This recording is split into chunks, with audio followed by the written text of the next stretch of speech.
باب الصلاة اذا قدم من السفر. دې مطلب دا د طالبانو ورونه یعنی د باب مقصد دا ده کله چې سفر ته تللی وې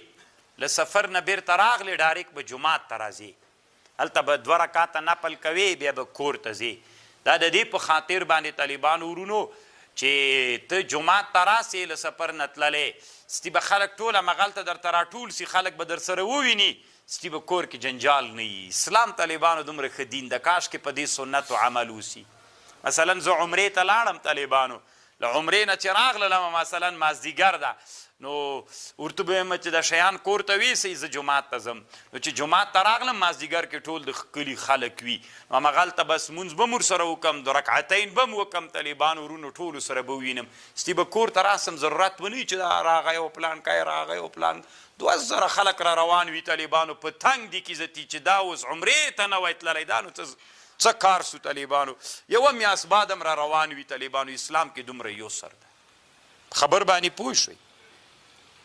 نبی صلی الله علیه وسلم به چې له سفر نه راغی نو خو په صحابه خو ډېر ګرانو مجبوري چې چېرته ورغلي وای کور ته ستی به نبی علیه السلام جومات ته ورته راغی بس ټول به خلاص کړه دا د دې باب مقصد ده ځه طالبانو تاسې دا بعید مه بلئ انشاء الله الله عز وجل ورځ تر بلې نه افغانستان کې د علم حدیثو دا علم رواجي انشاء الله الله به د رواجونه شیان ټول ورک کړي اوس هم طالبانو د رواجونو کار ډېر خراب غوندې ده داسې شاته روان دي انشاء الله که علم باندې سړی رواج پرېږدي که نه اوس ما ته پته لګېدلې طالبانو رواجونه هېڅ شی خوند نه راکوي په طبیعت کې بیخي خوند نه راکوي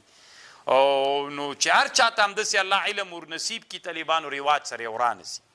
ځه رواج سره د بې علمو خلکو جوړوي الله دې دلته علم نشر کې خپله کار جوړي طالبانو ورونو دا حدیث خو چې دا مختصر دلته راوړل سوی ده دا نبی علیه السلام تبوک نه راغی طالبانو د تبوک جهاد ته تللي نبی علیه السلام مخکې راورسېده جابر رضی الله عنه وروسته راغی چې راغی نبی علیه السلام سهار و طالبانو نبی علیه السلام دروازې خوله کې وی ولاړو د مسجد نبوي جابر صاحب وایي چې زه راغلم ما ته ویل الان قدمت اوس راغلي قلت نعم قال فادخل فصلي ركعتين کنې د دې حدیث طالبانو فقال صلي ركعتين قال مسعر وی اراه قال ضحى قال صلي ركعتين ټول حدیث طالبانو هغه جابر صاحب تبوک ته تللی چې اوښې ترنه واخیسته که نه بیا نبی علیه السلام دوی هلته ګوره دی مخکې هم روان شو وای زه به نبی علیه السلام مخ ته لاړ سم وای ولې وای واده مې کړی وای بکرن امسی وای سیبا وای هلا بکره دې ولې نه کوله تلاعبها وتلاعبک بیا هم طالبانو نبی علیه السلام مخکې تر رسېدلي چې نبی علیه السلام سهار منځ نه راوتلی جابر صاحب راورسېده وایي اوس راغلی وایي نبی علیه السلام ورته صلي رکعتین ورسې ولې جومات ته ننوځه 2 رکعات لمونځ وکړه نو مناسبت یې د ترجمه الباء دې طالبانو ابو هريره چې بیرته راووت ابو هريره بلال صاحب ته نبی علیه السلام ویلې چې ما د په ما باندې اوښ خرڅ کړی دا نو اوس روپۍ ورته وتله ورکړه